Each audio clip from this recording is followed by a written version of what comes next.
السلام علیکم، welcome to the history and Islam by Bushra. آج جو ہمارا ٹاپک ہے وہ بہت ہی امپورٹنٹ ہے اور وہ ہے اکنامک سسٹم۔ بہت امپورٹنٹ کانسیپٹ، بہت سارے لوگوں کو اس میں بہت ساری کنفیوژن ہے۔ کچھ ایسی ٹرمز ہیں جو کچھ لوگوں میں پائی تو سنی تو ہیں، لیکن بہت سارے لوگوں کو کلیئر نہیں ہوتا کہ بیسیکلی ہے کیا۔ تو شروع کرتے ہیں کہ بیسیکلی اکنامک سسٹم اور اسلامک اکنامک سسٹم کیا ہے۔ معاشیات کی مختصراً تعریف۔ علامہ ابن خلدون کا کہنا ہے کہ معاش رزق ڈھونڈنے کا اور اسے حاصل کرنے کے لیے جدوجہد کا نام ہے۔ معاش سے مراد یہ ہے کہ انسان تجارت، زراعت و صنعت کے ذریعے اپنی ضروریات زندگی کو پورا کرے۔ معاشیات کی اہمیت۔ معاشیت انسان کی ایک اہم ضرورت ہے، اس لیے انسانی زندگی کا مطالعہ کرنے کے لیے معاشیت کا علم نہایت ضروری ہے۔ معاشیات کا مطالعہ کامیابی شہری زندگی بسر کرنے کے لیے مددگار ہے۔ اس علم کو جاننے سے صنعت و حرفت اور خود تجارت کے معاملات کو سمجھنے میں بڑی مدد ملتی ہے۔ اس علم کے جاننے سے ہم کسی بھی پیشہ میں کامیابی حاصل کر سکتے ہیں۔ معاشرے میں منصفانہ دولت کی تقسیم کے لیے اسلامی معاشیات کا جاننا بھی ضروری ہے۔ آمدنی اور خرچ میں توازن برقرار رکھنے کے لیے بھی معاشیات کو جاننا مفید اور کارگر ثابت ہوتا ہے۔ اسلامی معاشیات فلاحی پہلو کو زیادہ اہمیت دیتی ہے، اس لیے اس کا جاننا بھی ضروری ہے۔ اقوامی تجارت، غیر ملکی قرضے اور بیرونی سرمایہ کاری ایسے معاملات کو سمجھنے کے لیے بھی معاشیات کو جاننا بہت ضروری ہے۔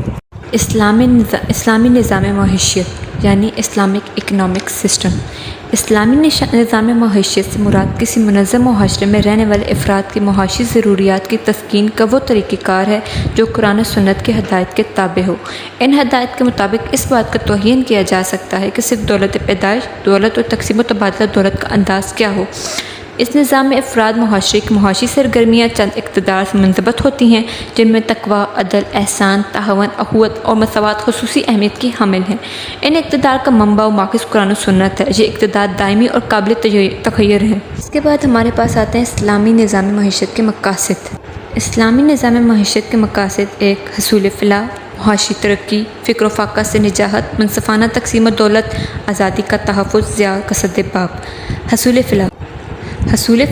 حصول فلاح سے مراد یہ ہے کہ یعنی اسلامی نظام معیشت میں دین و دنیا و آخرت کے فلاح کا متمنی ہونا، اس کا متاع نظر الہی حاصل کرنا ہو۔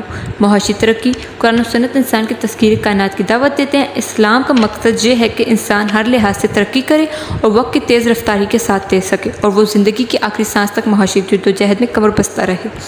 فقر و فاقہ سے نجات: اسلامی ربانیت و فقر و فاقہ سے گریز کا پیغام دیتا ہے اور مسلمانوں کو محنت و مشقت کے ساتھ رزق حلال کمانے کی طرز دیتا ہے تاکہ وہ خوشحال زندگی بسر کر سکیں۔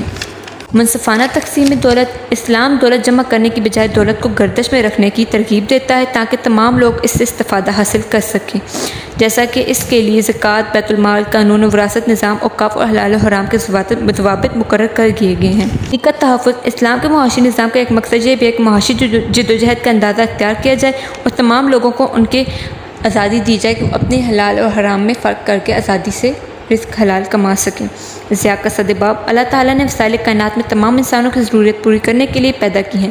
یہاں کوئی چیز بیکار اور بے ضروری نہیں، یہ وسائل نعمت خدا داد ہیں۔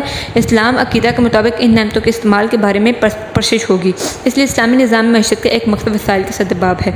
اس کے بعد آتا ہے اسلامی نظام معیشت کی بنیادی خطوط۔ اسلامی نظام معیشت کے اہم بنیادی خطوط ہیں: وسائل کائنات سے زیادہ فائدہ اٹھانے کی ترغیب۔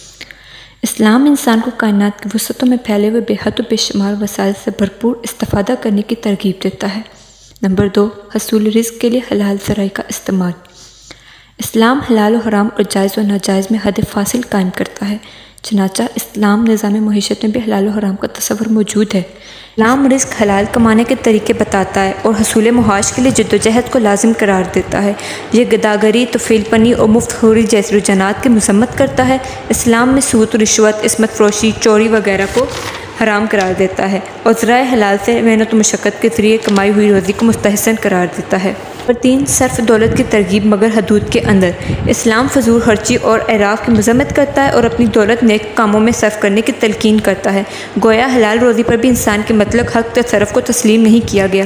انسان اپنی دولت قرآن و سنت کی حدود میں رہتے ہوئے صرف کر سکتا ہے۔ نام و نمود کے کاموں اور عیش و عشرت کے ساز و سامان پر دولت خرچ کرنے سے منع کیا گیا ہے، چنانچہ اس بارے میں قرآن مجید میں آیات آئی ہے: کھاؤ پیو لیکن حد سے نہ گزرو۔ نمبر 4، مال و دولت جمع کرنے کی ممانعت۔ قرآن مجید میں فرمایا گیا ہے احتکار یعنی ذخیرہ اندوزی کرنے والا گنہگار ہے۔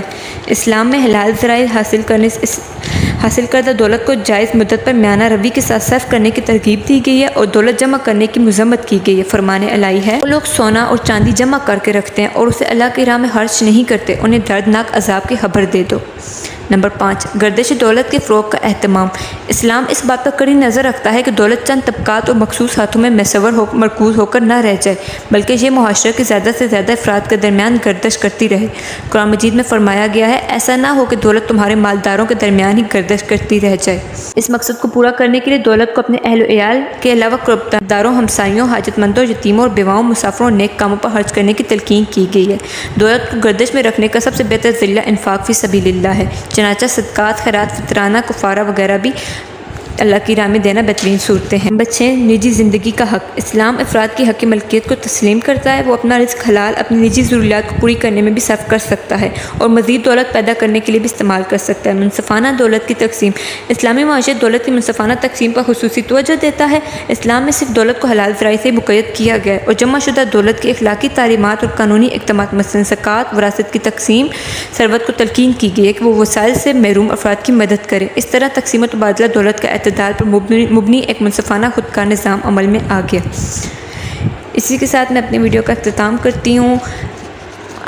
ویڈیو پسند آئے تو ویڈیو کو لائک اور چینل کو سبسکرائب کرنا مت بھولیے گا۔ اللہ حافظ۔